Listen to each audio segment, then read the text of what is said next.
Si je te dis hypersensibilité, ancrage et stabilisation de l'énergie, est-ce que ça te parle? Bonjour et bienvenue dans cette vidéo. Alors aujourd'hui, je t'invite à découvrir le Numéroscope Vitalité 2026 pour le chemin de vie 11, qui est un maître nombre et qui est porteur d'une vibration particulièrement élevée.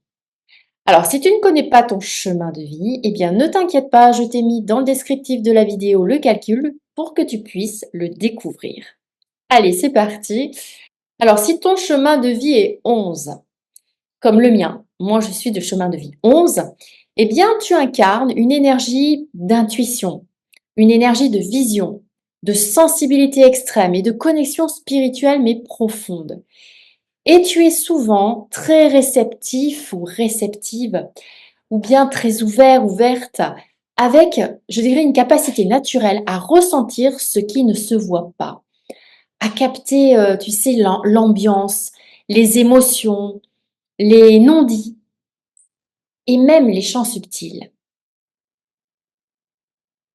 Mais voilà, cette ouverture, si elle n'est pas maîtrisée, eh bien peut devenir, je dirais, une source majeure de fatigue. Et c'est précisément ce que l'année 2026 vient te montrer. Alors 2026, pour le chemin de vie 11, eh bien c'est une année de rééquilibrage énergétique. Alors cette année, elle ne va pas te demander d'élever encore plus ta vibration, non.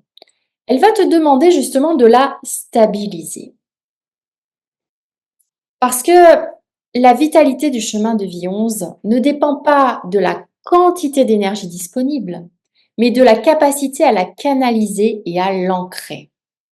Donc en 2026, tout ce qui n'est pas ancré va devenir épuisant.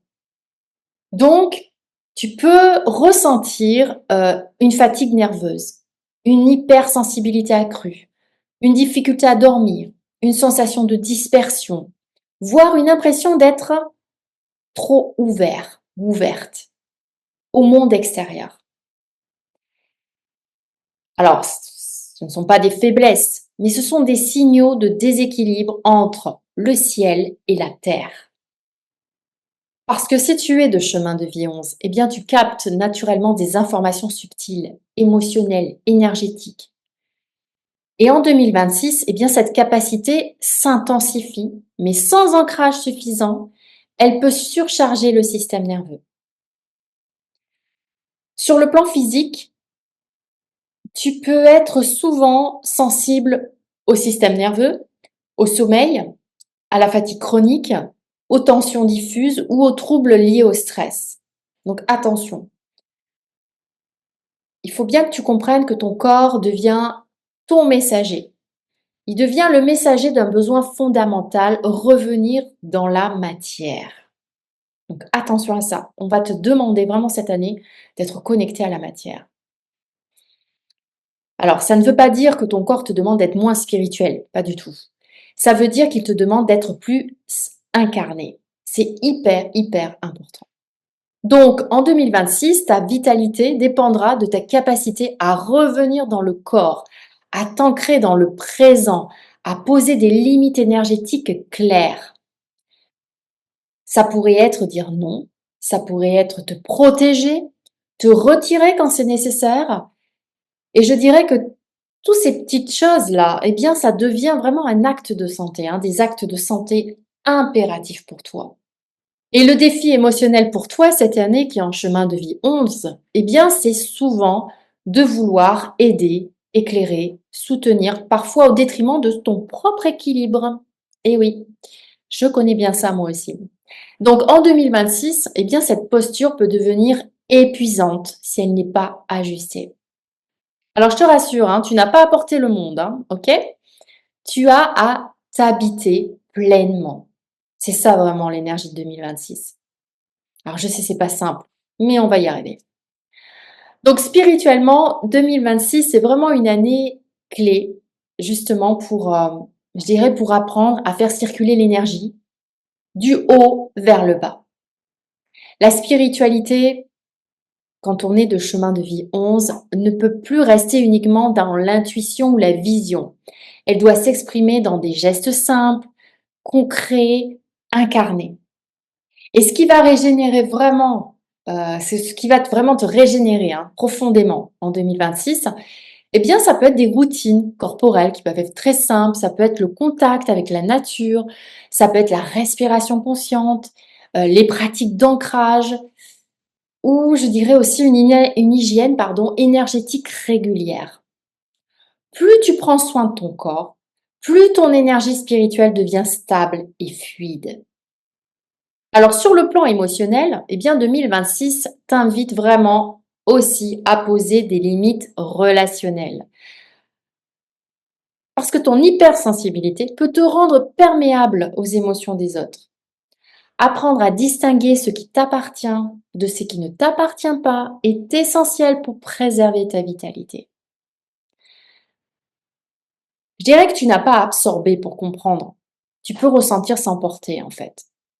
Et quelqu'un comme toi qui est en chemin de vie 11 ou comme moi, eh bien on retrouvera notre énergie lorsque nous acceptons que la sensibilité soit une force uniquement lorsqu'elle est contenue, sans cadre. Elle devient une fuite d'énergie.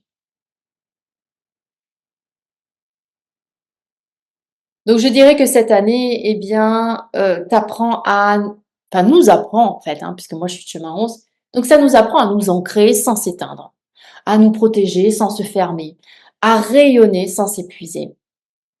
Voilà, donc si ton chemin de vie est 11 comme le mien en 2026, eh bien c'est pas une année pour nous élever davantage. Non, non, non, non. C'est une année pour nous incarner pleinement. Parce que quand nous sommes incarnés, eh bien notre intuition devient plus claire. Et quand nous sommes centrés, eh bien notre énergie circule librement. Et quand nous respectons notre corps, eh bien notre vibration se stabilise. Alors si ce que je viens de te partager résonne en toi, c'est peut-être que certaines fatigues, certains troubles nerveux ou même certains déséquilibres énergétiques ont peut-être des racines bien plus profondes, qui peuvent être liées, tu sais, au karma, hein, des blessures karmiques, à des mémoires transgénérationnelles, ou peut-être à une hypersensibilité qui n'a pas été accompagnée. Donc, si tu ressens l'appel d'aller plus loin dans cette compréhension, eh bien, je te propose de participer à ma formation en numérologie Numa Naturo, parce qu'elle t'accompagne justement pour explorer les liens entre le corps, les douleurs, la maladie, l'énergétique, le karma et le chemin de vie.